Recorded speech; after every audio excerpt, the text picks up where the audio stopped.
Hi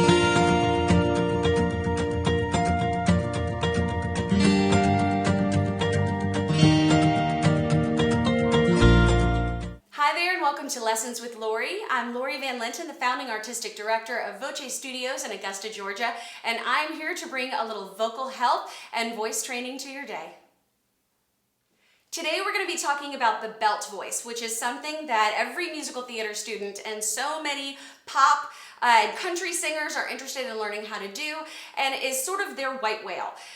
They find that the problem is that maybe there are teachers who won't teach them how to belt. And there are a couple of reasons why that might be the issue if you're talking to different voice teachers. It could be that that teacher is afraid of letting a student hurt themselves because there is a fine line and those are really delicate. It's a delicate instrument that you're working with, and if you don't belt properly or if you're not prepared for it properly, then yes, you could hurt yourself. So there are some teachers who are just not necessarily ready to allow their students to work on learning how to belt. It also could be that the teacher has maybe a lack of an understanding of the mechanism of the voice, how it works, and how you would adjust your body and air and your muscles in order to make a healthy belt sound. Or it could be that that teacher has come from a school of thought or a school of teaching that belting is evil and shouldn't be done. And frankly, until somewhat recently, amongst classically trained teachers, that was the primary thought, is that belting is bad and shouldn't be done. I was classically trained, but that's not necessarily my mentality. However, if it's not done right, it can be bad. It can be bad for you, it can be damaging, and it can be really hard for all of us to listen to as well. So today I want to run you through what you need for your belt voice to be solid, steady, strong, and healthy. And I want to give you a little exercise to help you get on your way to learning how to belt. The first thing that is important to know when you are approaching your belt voice is, where does the belt voice come from? Now, I'm not going to get super sciencey with you. I do with my students. I want to make sure that they really understand how their instrument functions. So I will go into the mechanics of it with my private students and in my group sessions. But right now, what I want you to think about is where that belt voice comes from. And what I often hear is, from here, this is where, because that's where the loud sound, that's where the sound is made. Not true.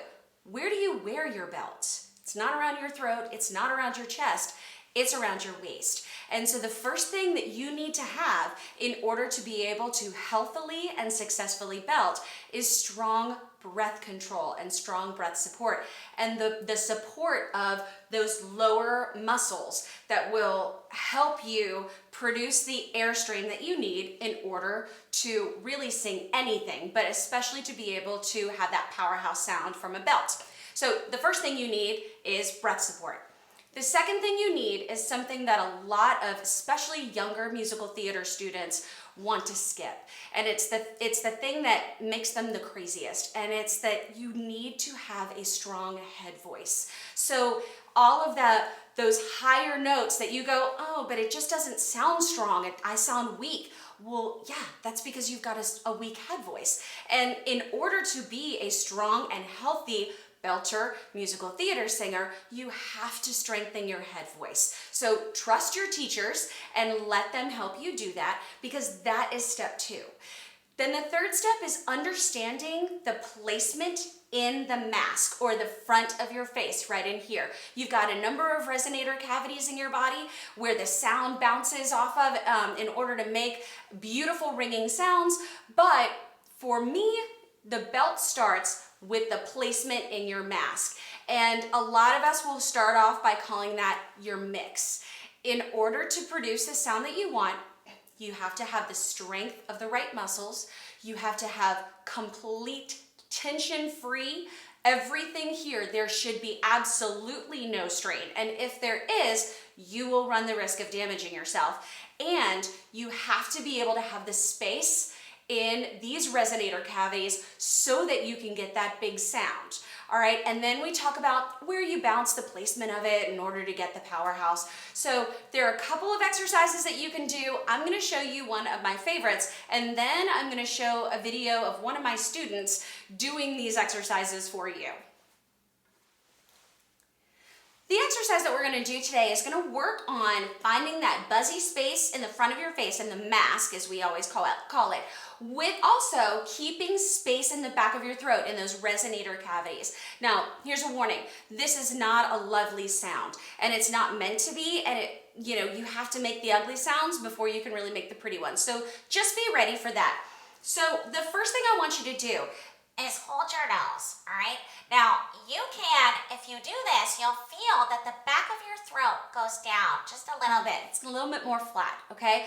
But even if you're doing that Wicked Witch sound, or that sound right there, you can flip back and forth with an open sound in the or an open feeling in the back of your throat, still having the buzz up in the front. But a lot of the times it's finding that placement. So here's the exercise. You're gonna plug your nose, and you can flip back and forth. So I want you to go, hello, hello, hello. Hello, hello, hello. And you'll feel that in order. Yes, I sound like I have a cold, but I feel buzzing happening here, but I've got space in the back of my throat.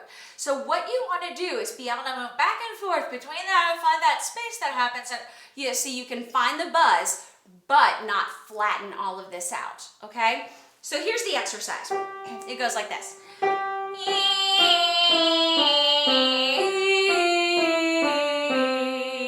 And you will feel, like I said, you'll feel doors opening and closing.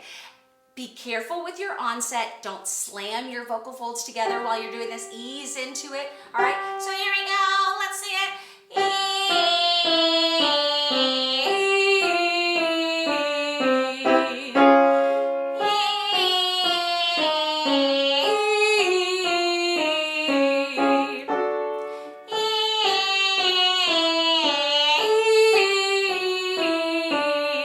So you'll take that higher and higher. As you're learning and as you're growing, the higher you go, you might start to feel some tension.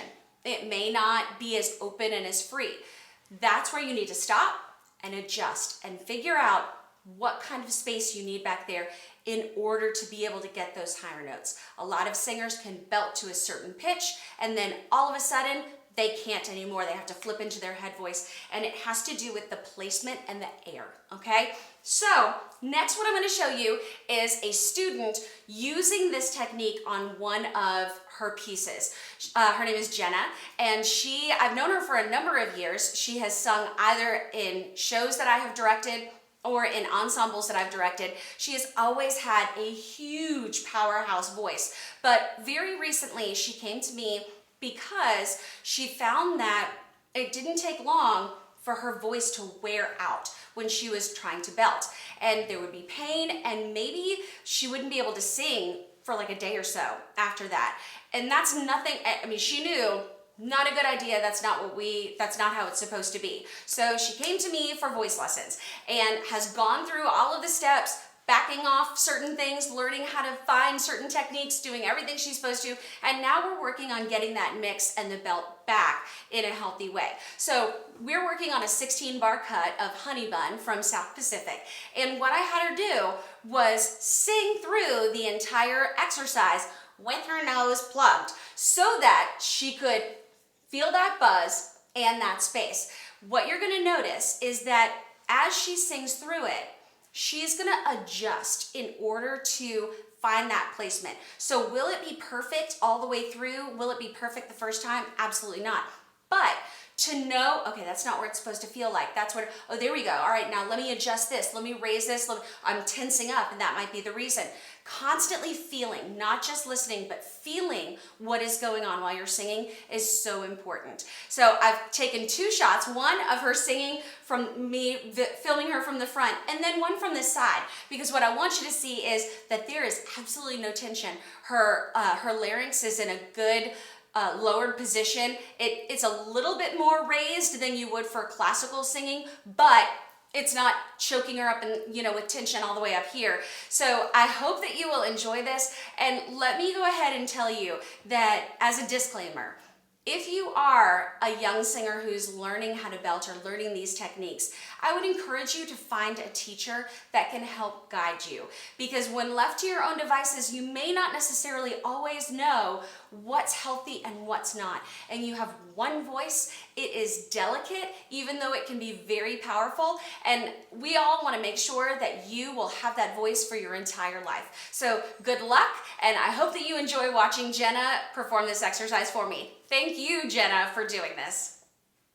Okay, here is brave Jenna. Here we go.